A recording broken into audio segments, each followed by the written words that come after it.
안녕하세요. 주무재 목사와 함께하는 신앙의 좋은 책 읽기, 오늘 철로 역정 필그림스 프로그레스를 우리 처음으로 시작하겠습니다. 이 철로 역정 여러 책 가운데 제가 한국어로 번역된 이 포이에마 출판사에서 나온 CJ 로빅이 편집한 책이고요. 그림이 잘 들어있습니다. 그 다음에 한국의 최종훈 씨가 옮긴 것인데 이걸 한번 제가 같이 우리 하겠습니다. 이 철로 역정은 여러분 성경 다음으로 베스트셀러입니다. 1678년도에 출간됐는데 지금 400년이 넘었죠? 450년 됐는데 성경 다음으로 많이 팔린 책입니다. 저자는 존 버년이라는 1628년도에 영국에서 태어나서 1688년도에 소천하신 분인데 영국 사람이에요. 영국 사람이고 이분이 그렇게 뭐 인생이 그렇게 아주 잘 나가고 화려했던 건 아니에요. 감옥에도 가시고 이렇게 하셨던 분인데 아주 이렇게 우리 신앙생활에 처음부터 쭉 하는 것을 다 이 책 안에 다 이렇게 기록을 해놨습니다. 그래서 아주 좋은 책이에요. 여러분과 안 읽어보신 분이 있을 것 같아요. 그래서 함께 제가 읽는 걸로 같이 하겠습니다. 네. 그래요. 우리 이전 번연을 소개하면 설교자였는데 원래는 작은 마을에 땜장이 아들로 태어났다 그래요. 가정 형편이 좋지 않아서 초보 교육 이외에는 그 당시에 교육을 받지 못했습니다. 당시 영국에는 대학교가 있었죠. 대학교 12세기부터 대학이 시작됐기 때문에 10살에 학교를 그만두고 땜장이 그러니까 웰딩 하는 거죠. 땜장이 일을 배웠고 16살에는 그때는 청교도 혁명이 일어나서 올리버 크로메일이 이끄는 의회파 군대에 입대해서 군인으로 지내면서 청교도주의에 큰 영향을 받았다고 합니다. 군대가 해산돼서 다시 고향에 땜장해질을 하면서 결혼을 했는데 책 딱 2권을 가지고 결혼을 했다고 그래요. 그리고 아내 되시는 분이 그 2권의 신앙 서적을 읽으면서 예수님을 처음 알았고 그 다음에 1653년도에 존 기퍼드 목사님에게 감화를 받아서 세례를 받았다고 합니다. 그래서 너무 막 열정이 쏟아져서 복음을 증거하기 시작했어요. 그리고 종교 탄압 시기에 설교를 계속했고 체포되어서 3개월간 감옥 생활을 했습니다. 그리고 또 설교하지 말라는 명령에도 불구하고 설교를 계속 하러 다녀서 12년간 감옥 생활을 했습니다. 그래서 그 감옥 생활 중에 철로 역정이라는 이 예수님 그리스도를 영접해서 신앙생활을 어떻게 그 모든 굴곡이 있지 않습니까? 이 책 안에 다 나옵니다. 유명한 책이 됐습니다.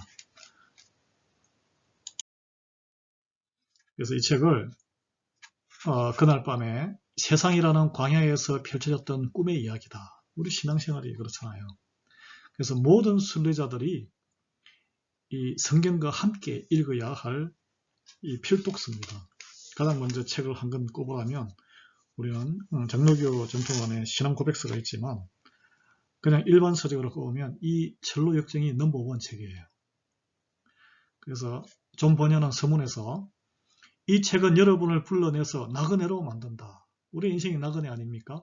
여기에 실린 조언에 따르면 곧바로 거룩한 땅을 향하게 될 것이다. 어디로 가는지 방향을 제대로 가늠한다면 말이다. 라고 써놨습니다. 자, 여러분, 저와 함께 이제 멸망의 도시를 떠나서 영원한 나라, 하나님의 나라로 가는 길을 우리 주인공 이름이 크리스찬이에요. 그리스도인이죠. 함께 걸어가 보겠습니다. 들려주는 철로 역정, 그 첫 번째가 이제 멸망의 도시, 크리스찬이 살고 있는 그 도시에서 겪는 이야기부터 시작이 됩니다.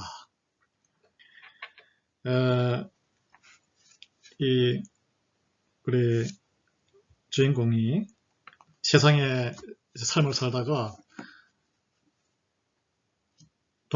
광야에 헤매다가 동굴이 있는 곳에 이르게 돼요. 그렇게 시작하는데 거기서 하룻밤을 지내기로 하고 짐을 풀었습니다. 근데 그러다가 깜빡 잠이 들었는데 꿈을 꿉니다. 꿈을. 이게 꿈 이야기입니다. 어떻게 보면. 지저분한 옷을 꿈속에는 입은 남자가 자기 집을 떠나서 이렇게 서 있는 그런 장면의 꿈을 꾸게 돼요. 손에는 한 권의 책을 들고 있고 등에는 무거운 짐을 짊어지고 있는 모습입니다.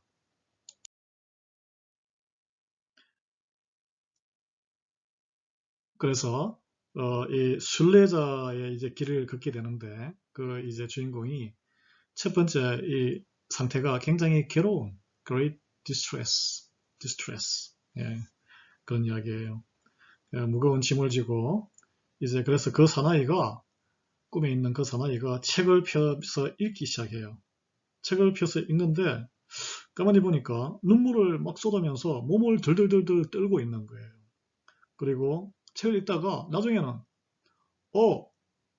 뭔가를 깨달았는지 아니 그러면 나는 도대체 어떻게 해야 한단 말인가 이거 큰일 났네 이렇게 외치는 거예요. 너무나 기분이 참담한 그 남자가 집으로 돌아갑니다. 집으로 돌아가는데 고민에 빠지게 돼요. 그 이제 가족이 있죠. 아내가 있고 아이들이 있는데 그 자기의 그런 고민을 들키지 않으려고 안간힘을 쓰는데 괴로움이 너무 커지는 거예요. 괴로움이 너무 커져요. 그래서 그걸 결국은 식구들에게 털어놓게 됩니다. 털어놓게 돼요.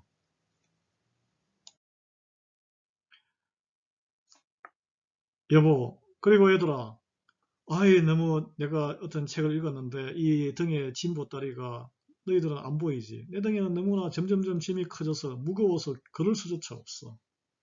그리고 그 책에 따르면 또 이런 소문이 있는데 하늘에서 불덩이가 떨어져서 우리가 사는 이 도시가 다 잿더미가 되고 다 죽게 될 거라고 해. 그렇게 되면은 나나 당신이나 너희 사랑하는 내 아들, 딸들이 다 목숨이 다 사라지는 거 아니냐? 우리가 도망갈 길을 찾아야 돼. 도망가지 않으면 우리는 죽은 목숨이야. 그러니까 가족들이 이 이야기를 듣고 깜짝 놀랐어요. 아빠가 남편이 하는 말을 믿어서가 아니라 아빠가 남편이 약간 무슨 책을 읽었길래 정신이 약간 나간 게 아닌가? 그렇게 생각해서 그렇습니다. 그래서 그냥 가서 주무세요.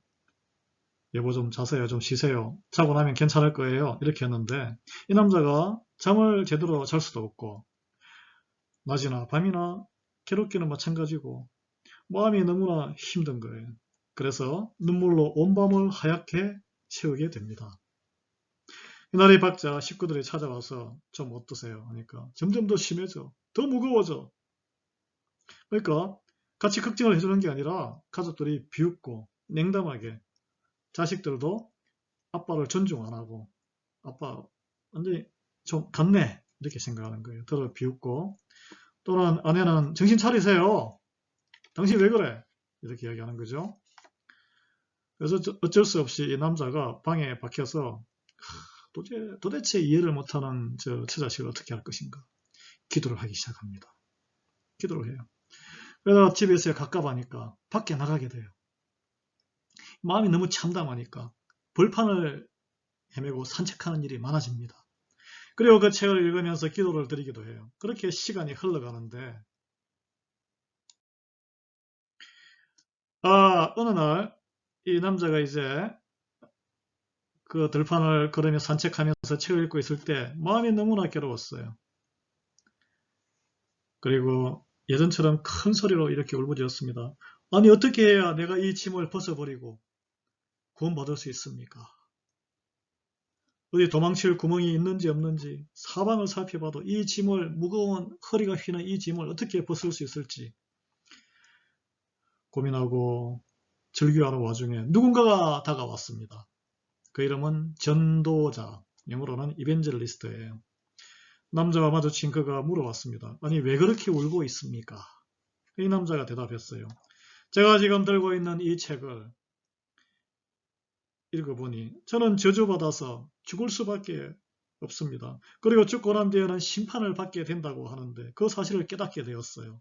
저는 그렇게 죽고 나서 영원한 심판의 대열에 들어가고 싶지 않습니다. 그 전도자가 다시 물어봤어요. 아니 세상이 온통 죄밖에 죄악투성인데 뭐 다 죽는데 왜 죽고 싶어하지 그렇게 죽고 싶어하지 않는 이유가 무엇입니까? 남자가 이렇게 대답을 했어요. 이 등에 짊어진 이 짐 보따리 때문에 무덤보다 더 깊은 데로 빠져들어가는 그런 걸 항상 느끼고 있고 힘들고 결국 지옥에 떨어지게 될까 두렵습니다. 그뿐만 아니에요. 죽을 준비가 되어 있지도 않는데 심판의 자리에 나설 차비도 갖추지 못했다는 것인데 남은 것은 처벌밖에 없잖아요. 제 생각만 해도 오금이 저립니다. 그러니까 전도자가 말했습니다. 사태가 그렇게 심각하다면 어째서 이렇게 그냥 대책 없이 손을 놓고 있습니까? 그러니까 이 남자가 크리스찬이 어디로 가야 할지, 어디로 가야 살 수 있는지 길을 모르겠어요. 그러니까 전도자가 양피지 두루마리를 건네서 읽어보라고 했어요. 거기에는 이런 표현이 있습니다. 닥쳐올 진노를 피하라. 마태복음 3장 7절의 말씀이에요. 글귀를 보고 난 이 남자가 조심스러운 눈길로 전도자를 바라보면서 물었습니다. 그러면 어디로 가야 합니까? 전도자는 저 넓고 넓은 들판의 한쪽을 손가락으로 가리키면서 저 멀리 좁은 문이 있는 것이 보입니까? 그러니까 이 남자가 안 보이는데요? 그러면 저 멀리 비치는 환한 빛은 보입니까? 아, 예, 얼추 보이는 것 같습니다만 전도자가 말했습니다. 빛에서 눈을 떼지 말고 그쪽을 향해서 똑바로 걸어가십시오. 모자나 작은 문이, 좁은 문이 보일 것입니다. 그 좁은 문에 가서 문간에 다다르거든 노크를 하십시오. 안에서 누군가가 어찌해야 할지 알려줄 것입니다. 남자는 이제 달리기 시작했습니다. 그 빛을 보고 달리기 시작했습니다. 그런데 몇 걸음을 떼기도 전에 아이들과 또 아내가 이걸 눈치채고 빨리 돌아오라고 부르는 소리가 들렸어요. 남자는 두 손으로 귀를 꽉 막고 달렸습니다. 그리고 입으로 중얼거렸어요. 생명! 살아야 돼! 영원한 생명! 그래서 끝까지 뒤를 보지 않고 그 좁은 계곡 안쪽으로 달아났습니다. 그런데 이 일이 소문이 나서 그 이웃들이 무슨 일인가 보러 나왔습니다. 그 이웃 중에는 평상시에 이제 알고 지내던 고집이 센다고 별명이 옹고집인데 그 다음에 뭐 이래도 좋고 저래도 좋고 성격이 유순한 사람이 있어요.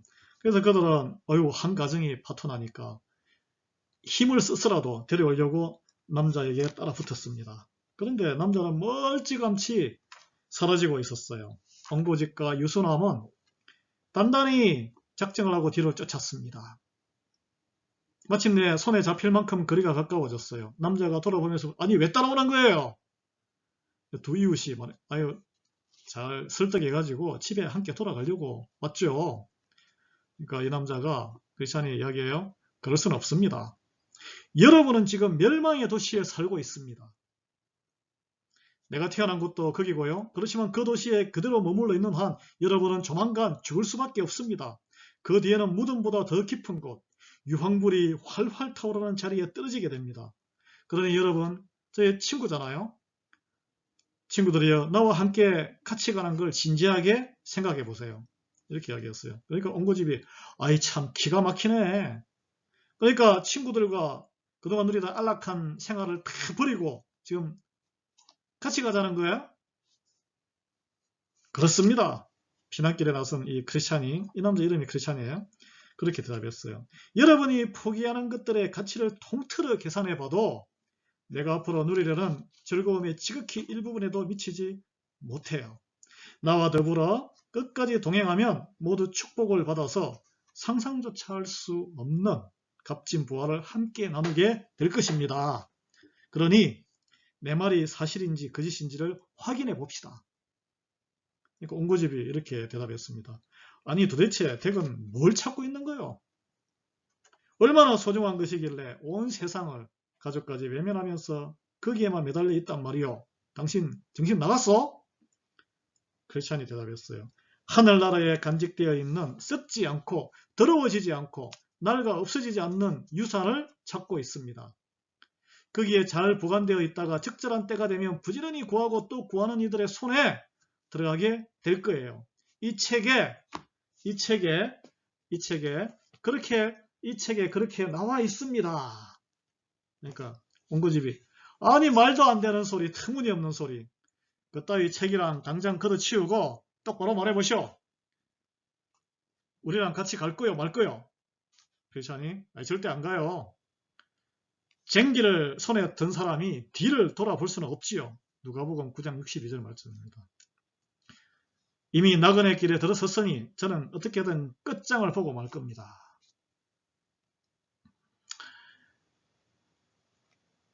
이제 크리스찬이 유순한 씨에게 이렇게, 유순한 씨, 그럼 저 양반은 남겨두고 우리는 그냥 이 옹고집 유순한 씨에게, 유순한 씨, 저 양반은 그냥 가게 놔두고 우리 그냥 돌아갑시다.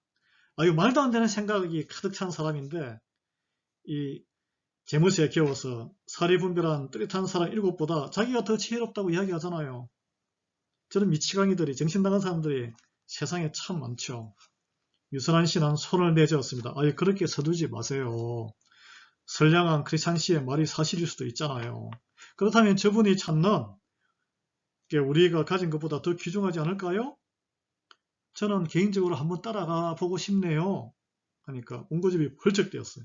아니 선생까지 바보짓을 하겠다고? 그냥 내 말대로 돌아갑시다. 이 열빠진 친구가 어디로 데려갈지 모릅니다. 어서 가요. 가자고. 옹고집하고 크리스찬하고 이렇게 또 이게 논쟁이 붙었어요. 옹고집 씨 이야기에 넘어가지 마세요. 유순한 씨, 저랑 같이 갑시다. 크리스찬이 이렇게 하니까 이 책을 미심쩍으니 읽어보세요. 글 쓴 사람이 이 책 내용을 피로서 증명했으니까 이보다 더 믿음직스러운 책이 어디 있겠습니까? 그래서 유순한 씨가 옹고집 씨, 나는 결심했어. 저분과 함께 가기로. 끝까지 운명을 같이 할 거예요. 그런데 길은 잘 알고 있습니까? 크리스찬 씨? 이렇게 유순한 씨가 물어보니까 크리스찬이 전도자라는 분이 방향을 짚어주었어요. 바로 저 앞에 있는 좁은 문까지 될 수 있는 대로 서둘러 가라고 하더군요. 일단 거기에 도착하면 다음에 어디로 갈지 안내받을 수 있을 거라고 합니다. 그래요. 그럼 됐어요. 착한 양반 어서 갑시다. 옹고집이 에이구 나는 그냥 혼자 돌아갈래. 에이 넋 빠진 친구들. 가다가 또 엉뚱한 길을 헤맬 수도 있겠지. 그래 옹고집은 멸망의 도시로 돌아갔습니다. 유순환과 함께 크리스찬은 골짜기 한복판을 함께 걸으며 사이좋게 이야기를 나누며 걸어가게 되었어요. 오늘은 이 정도만 하겠습니다. 그 다음은 다음 편에 계속하겠습니다. 어떠셨습니까? 제가 처음이라 이야기별로 이렇게 앞으로 나아지리라고 생각하고 저와 함께 이 긴 독서의 여정을 함께 하시면 좋겠습니다. 감사합니다.